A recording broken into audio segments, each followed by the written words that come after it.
Mariama ak Aziz pour man ñoo am dynamique bi gën a compliqué ci série bi parce que man des fois j'ai du mal à comprendre su nekkee Mariama day daw ay position am bu nekkee elle assume réellement wala si c'est Aziz moom mooy utiliser ay règles Mariama contre elle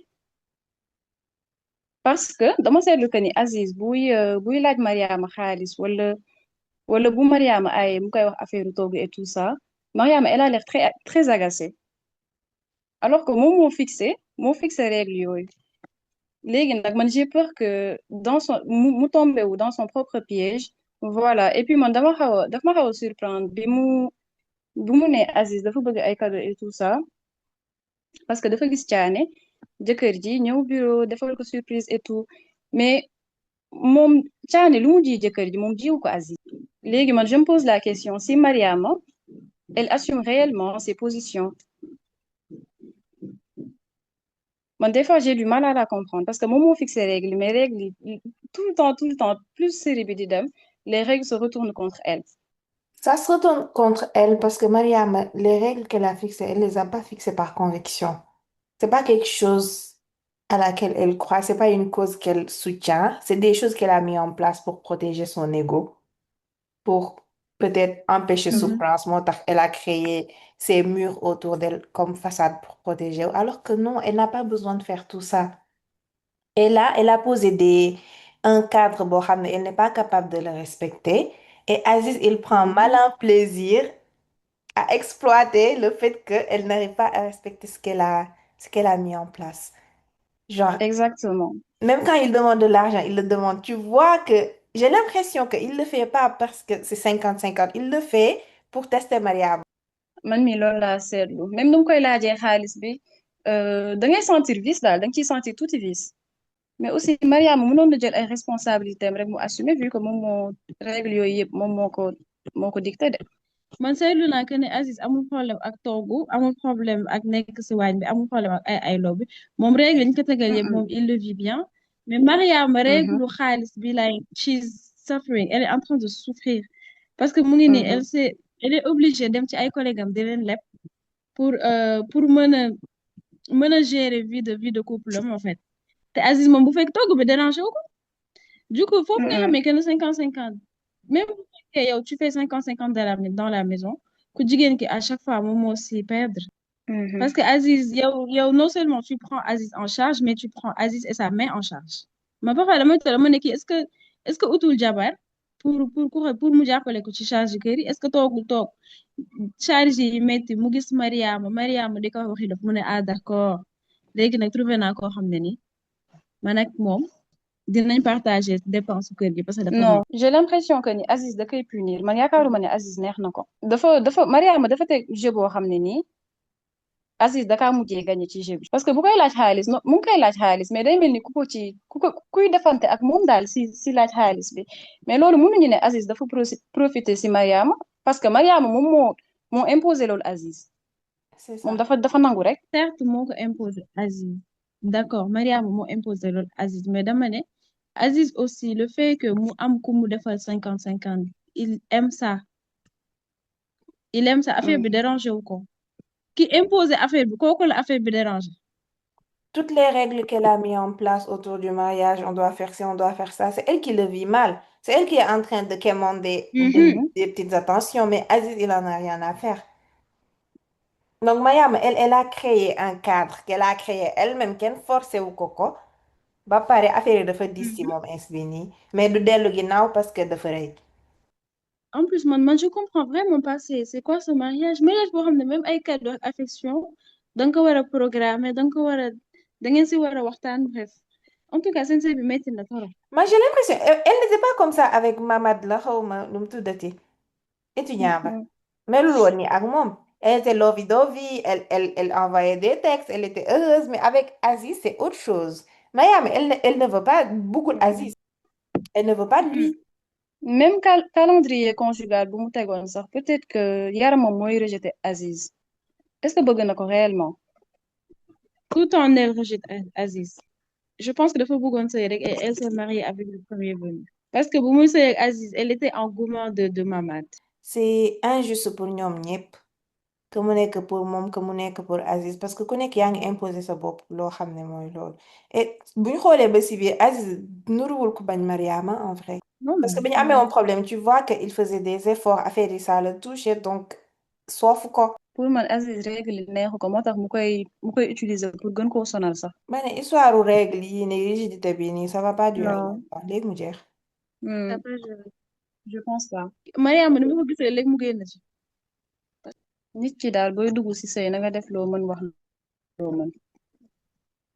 Moo Mhm. gën ngay dem ba ci biir di dellu ginnaaw di perdre sa crédibilité. Parce que instant bi amul dara mu wax Aziz moom li Aziz ni Aziz di comporté woo yëpp Mariam moo ko dicté. C'est que série bi ñoom ñëpp nu ñuy tànnee jëkkër la même xaritu Zeynab bi am na benn instant ñu ngi doon wax que ne Zeynab elle était tellement focus sur l'aspect religieux ko xoolu yeneen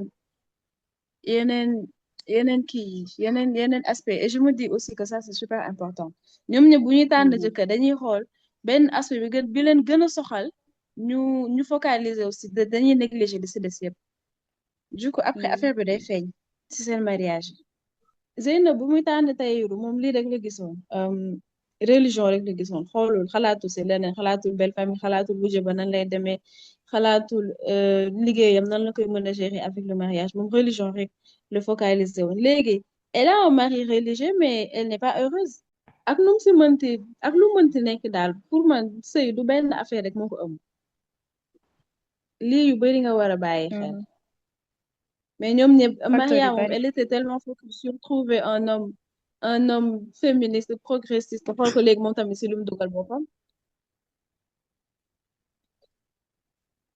du coup doo jël benn critère rek ne critère bi bu ko nit remplir rek y a plus de problème damay dem si yàlla ça c'est bête En plus, leurs pas critères intelligent là, tu peux trouver ça chez ton pire ennemi, chez ton pire cauchemar. yes Mhm.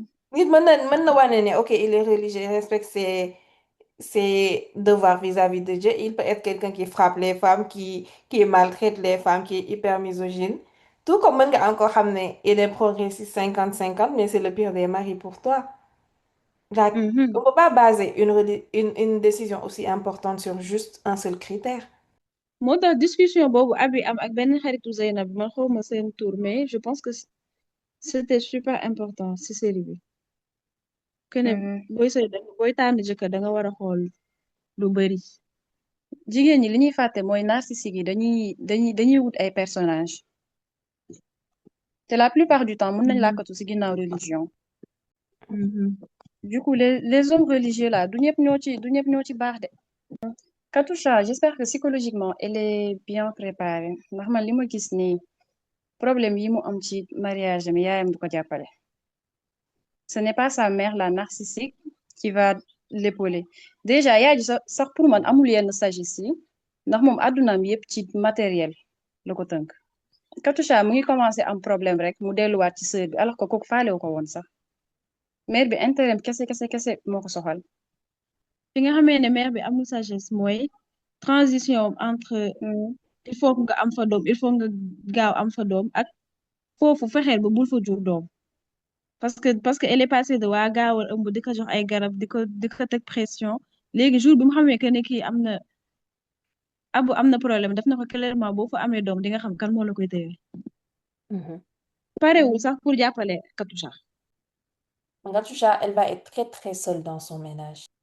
Les même parents. xaritam et tout benn es mu naa mu ngi naan waa dama koy woo duma faale may na loolu aussi day wane parfois le fait que nit ñi dañuy jël say problème def ko like they make it about themselves may na yéen bu ngeen xamoon kii lu muy traversé instant bii nii di ngeen dawal toq yërmande le monde ne tourne pas autour de vous Mhm. Peut-être toog nañ dégguñu lu yàgg ils vont pas se dire oh peut-être qu'elle va pas bien peut-être que day traverser ay moments difficiles ils vont direct dire kii daf ma bàyyi daf ma war like ils pensent pas aux autres que à eux-mêmes. man séquence boobu daf Mhm. ma touché de parce que enfin danga koy gis tous les jours même dans ta vie personnelle nit ñi duñ la trouver la excuse dañ naan ah d'accord ñoom xam they don't care they don't care yow tu dois être là pour eux da nga leen war a jàppale wala chaque jour ñu envoyé le message waa bàyyi nga ma nii naa ne alors que bu ñu xamoon yow li ngay dund dinañ dawal tuuti yërmande ak compréhension Je me rappelle, amoon na benn période sama life, j'étais au bout de ma life, j'avais trop de problèmes. Et benn nit bind ma message bu gudd boo xam ne naan ma waaw dama lay message doo ma faale xaw ma lan ak lan un message tellement Mhm. kilométrique maa ngi koy lire maa ngi naan kii jël na li mu ko wuyuwul def na ko histoire personnelle alors que ça n'a rien à voir avec toi. I'm fighting for my life right now. Bon, il y a une limite quand même à trouver des excuses aux gens. Parce qu'à un moment Je donné, sais, kay. Je sais. mais faut avoir le bon soupçon. Loolu laa gis man. Les gens ne voient que noir ou blanc. Il n'y a plus de nuance entre les deux.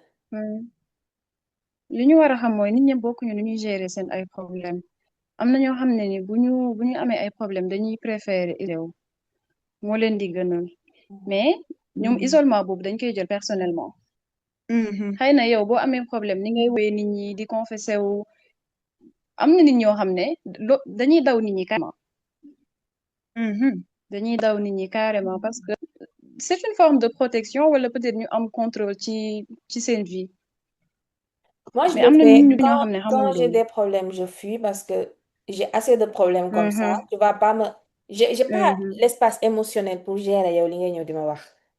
J'ai pas d'énergie pour exactement ça. C'est mhm, pour ça que je préfère me mettre dans mon coin, jéem a process. Après, je vais revenir. Mais c'est pas parce que dama la bañ wala respecté wala fonk ma la. mhm. No, it has nothing to do with you. gis naa benn jour ku ne waa nit boo ko messager tontu la parce que bëggu la du noonu am na ñoo xam ne bu ñu nekkee ci ay problème tontu message énergie bu mu leen di laaj sax xamoo leen ko man je suis pareil man su ma jaaxlee du ma mën tontu message du ma mën tontu message du ma mën waxtaan du ma mën nekk ci biir nit ñi mais am na ñu comprendre loolu de ne voilà nit ñi nañuy dawal yërmande nit ki boo koy message tontuwul la wala koy woo tontu la alors que avant melul noonu amal bon soupçon rek peut-être que dafa am lu muy traversé loo xam ne ni xamoo ko wala am na ñoo xam ne aussi doo ko xam tant que ñu ngi si buñ si génnee mën nañ revenir à toi expliquer la mais duñ la may sax temps boobu ñoom entre temps bloqué la bàyyi nañ la ndax yow da nga peut-être da nga leen di jaay neex wala ñoom noonu lañ koy jàppee c'est bon peut-être aussi dañoo soxla validation dañuy soxla sa validation de trop. C'est ça. Seen self-esteem moo dëgërut. Du coup, ñoom lépp lu xew rek dañ koy jël contre Mhm. ñoom. Mhm. Merci beaucoup de nous avoir écoutés. N'oubliez pas de vous abonner, de liker et de partager. À la prochaine.